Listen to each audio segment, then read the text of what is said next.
Hello everybody, Skin Deep Beauty Vlogger here. I hope you're all really well.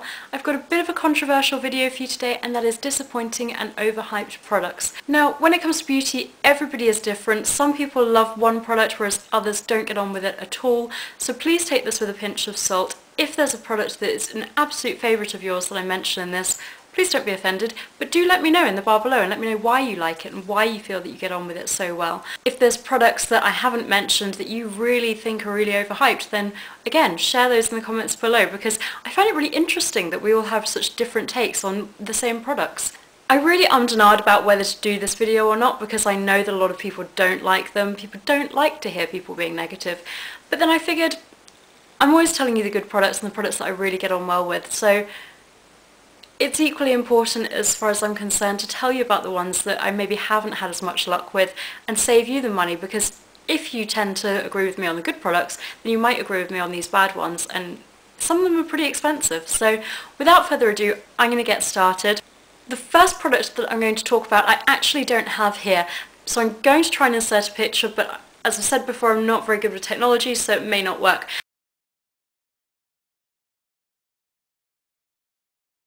This is the Philosophy Purity Cleanser, the one-step cleanser. I just didn't like it. It didn't do anything wrong, it didn't break me out, it effectively removed makeup, and I could even use it on my eyes without, irritating them.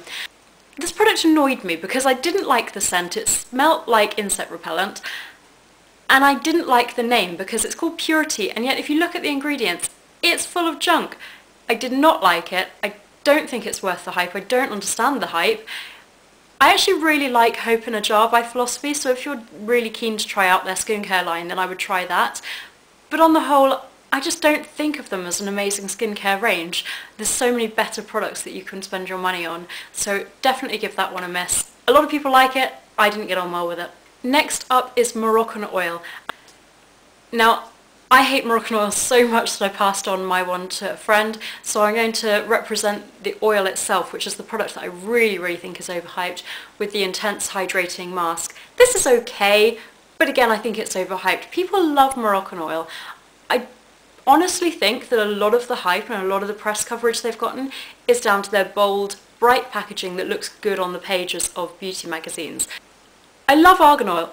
My hair really gets on well with argan oil, but my problem with Moroccanoil is that it's so packed full of rubbish, such as silicones. You can use any product that's full of silicones. You don't need to spend the money on this really expensive, overhyped product. A lot of people have gotten on really well with it. I haven't. I just felt like I could feel the plasticky silicone on my hair. It didn't really do much for me. I didn't feel that it was caring for my hair and boosting the condition in any way, so I just feel that it's overhyped. Moving on to the UK's best-selling primer, Benefit the Professional. Now, thank God I only tried this small sample that I got with Glamour magazine. I hated this, it broke me out.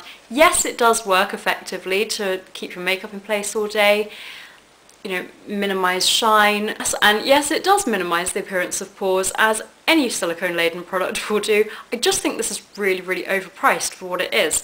A lot of people like it. It broke me out. I did not like it at all. And on the subject of primers that broke me out and that I didn't get on well with is the Vivo Primer from Tesco. Again, packed with dimethicone, which is a type of silicone, really cheap ingredients. Again, it worked. It kept my makeup on all day, left a sort of velvety smooth finish to my skin that was a really good makeup base. And I just think these primers that are packed with cheap ingredients are just not worth putting on your skin.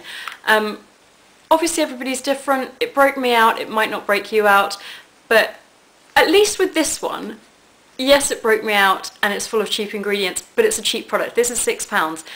This is really expensive, and the ingredients aren't too dissimilar, so there's other primers. If you're looking for a primer, I really like the Urban Decay brightening one. If you really want to avoid silicone, then Korres do a silicone-free primer, but I haven't tried that, weirdly, even though I don't like silicones. Next up is a French pharmacy product, so it really disturbs me that I have to include this in disappointing products, but I did have high expectations. This is the Chlorane conditioner with oat milk.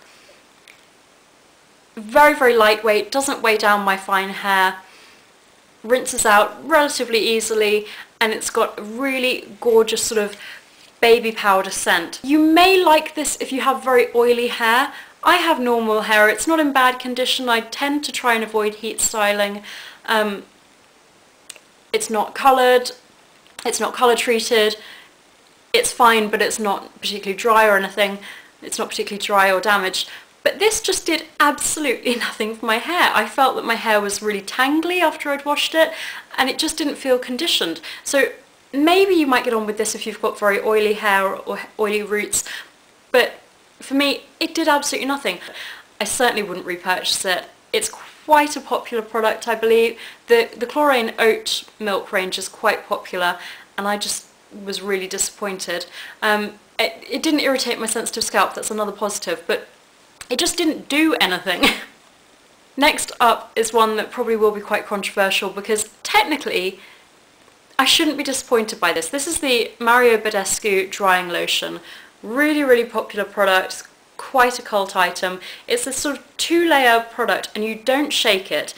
You just sort of dip a Q-tip, or a cotton bud into it, make sure you get some of the pink lotion onto it, and then apply it to your spots, which stings like crazy. It's high in alcohol, so it's, you know, unsurprisingly it's drying, but I don't think it's very gentle on the skin. As far as I can tell, this is just calamine lotion, and it does have calamine in it, so you may as well just buy calamine lotion, which is a hell of a lot cheaper than this. The reason that I think it's probably a bit unreasonable for me to include this is that there's 2 reasons why I don't like this. One is that I don't think it's very gentle on irritated skin. When you have a spot, your skin is does tend to be inflamed and unhappy, a bit irritated. So with the ingredients in this, I don't think that it's the best product that you can put on your spots. But the main reason that I don't like this is actually a bit unreasonable, and that's because it does what it says. It's a drying lotion, so it really does sort of sap all the moisture out of a spot, dries it out really quickly, so it does work to dry out your spots, but it leaves dry flaky patches. So when you go to put makeup on and cover it up, your concealer just clings to that area and really draws attention to the spot more so than it would otherwise. So for that reason I don't like this. I think it's an overpriced product for the ingredients, and I was just really disappointed because I'd heard so many good things about it and I really wanted to like it. I bought it I decided to bite the bullet and buy it, and I was just really disappointed. Another really popular product is the Stila Lip Glaze, and I just don't like these because, okay, there's a lot of things I do like. Okay, the colour selection's not bad. As a range, generally, I like the Stila makeup. I like the packaging of this. It's a sort of twist up brush format.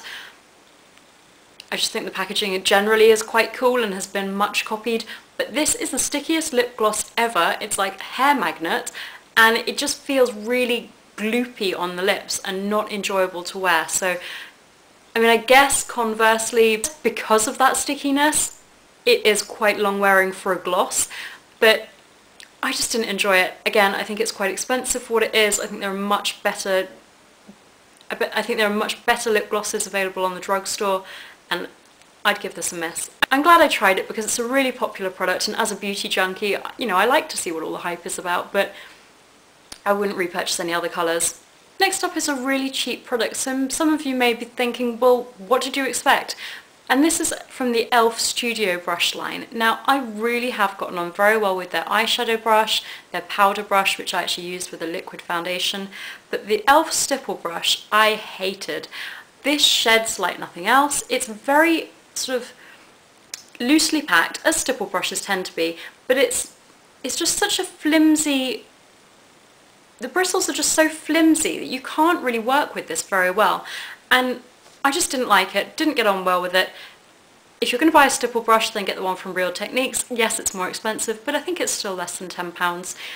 This was £3.50, so not a lot of money, but still £3.50 is £3.50. It was a waste of money. I could have bought a magazine and got a lot more enjoyment out of it. Next up is the Body Shop All-in-One BB Cream, which I hated.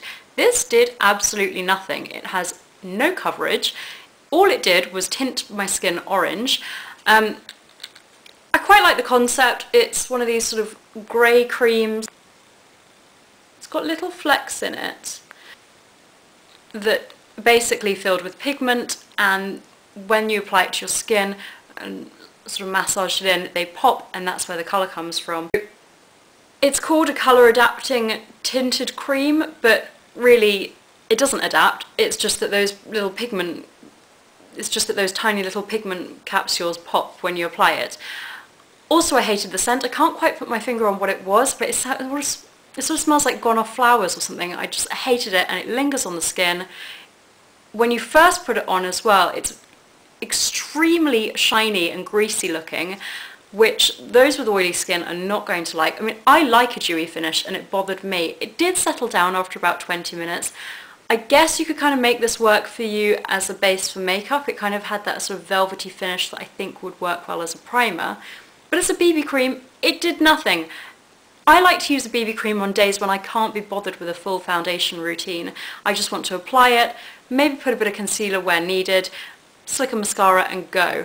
It didn't do anything apart from the scent annoyed me.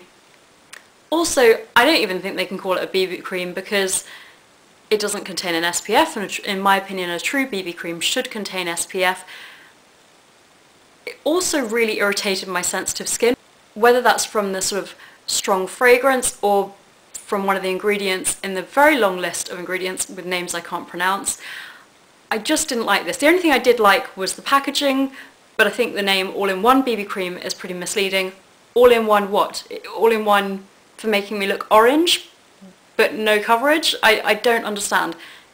Don't buy this. Complete and utter waste of money. This I just don't think is representative of how good BB creams can be. So give this a miss. Hated it. I also don't like the Body Shop body butters, but I haven't included them because I thought that would really annoy people, but I think they're greasy and overpriced, but I haven't brought them out to show you because I thought that really would annoy people because they are very popular. Next up is this new CID or new kid. It's called Eye Set Makeup Setting Spray. Really strong fragrance, leaves a very sort of shiny look to the skin, not dewy, just shiny, and it just felt like it was not doing my skin any good. It kind of maybe makes my makeup last a little bit longer, but not sufficiently to make it worth me using this. I think it's a pretty expensive product. I think it's about £18. How many mils are in this? For 150 mils. So just buy the Urban Decay one. It's so much better and doesn't feel like it's going to irritate your skin. Admittedly, I don't think that this did irritate my skin. It just felt like it was going to. You know, you may as well use hairspray. Don't. But that's how I felt when I was using this. I just didn't feel that it was doing my skin any good. It's got a very sort of, it feels like it's leaving a film on your skin as opposed to the Urban Decay ones, which are just like a water that dries and are unnoticeable. So I didn't like this. I wouldn't recommend it. Stick to Urban Decay. If you're on a budget, then go for the e.l.f. one. I think it's actually pretty good. But I'm going to be passing this on to a friend. I didn't like it, which was a shame because I tend to like New Kid or New CID products. I think they're pretty good. Last, but certainly not least, is possibly the most overhyped beauty product and probably the most controversial, and that is the Clarisonic. Now, I almost feel like I need to talk about this in a separate video on its own. I'm really, really glad that I tried this. It's such a hyped up product. So many people love it. And I was desperate to try it for the longest time. I think I waited like a year, maybe a year and a half before biting the bullet and investing a lot of money into this. I've got the Clarisonic Pro. I think it's a pretty clever product. I'm not going to lie, I think it's innovative. I think the branding is amazing. They've really marketed it well. I'm sure you're all familiar with it by now. I've got the one with the sensitive brush on it. I actually still think that there are benefits to using the Clarisonic, but you need to be really, really careful about how you use it. They say that it's not exfoliating, but it is. It clearly is. And they say you can use it twice a day. That is too much. I would say maybe use this once a week as part of a deep cleansing sort of home facial, but other than that, give this a miss. I just don't think it's worth the money for the amount of times that you're going to use. You can kind of recreate the effect with other products without spending so much money. This really, really caused me to have the worst acne breakout I've ever had, and I can't put it down to anything else. I've never had bad skin until I started using this, and I did overuse it, which I was stupid to do because I know that you shouldn't use it like as much as they recommend. The more YouTube that I watch, the more blogs that I read, I really think people need to be careful about how much they're exfoliating their skin. People really do over exfoliate. If you're going to invest in the Clarisonic, be very wary if you have sensitive skin. So I know a lot of people are going to hate that I've included the Clarisonic, but I really think you need to be very careful with how you use this. That rounds up my disappointing and overhyped products video. I'm going to be very intrigued to read your comments, find out if you like this sort of video. You know, maybe you'll like the honesty, maybe you're going to be really offended and hate that I've been quite negative in this video. I do feel like I've ranted a little bit more than I intended to, but I love beauty, and it's so wonderful when you find an amazing product, but likewise, if you have high expectations, then it's horrible when something disappoints you, particularly when it's something that's cost a lot of money. If you've enjoyed this, then please subscribe. I am going to be intrigued to hear your comments. Please don't hate me for doing this video, and I will see you all soon. Thank you so much for watching. Have a great day. Bye.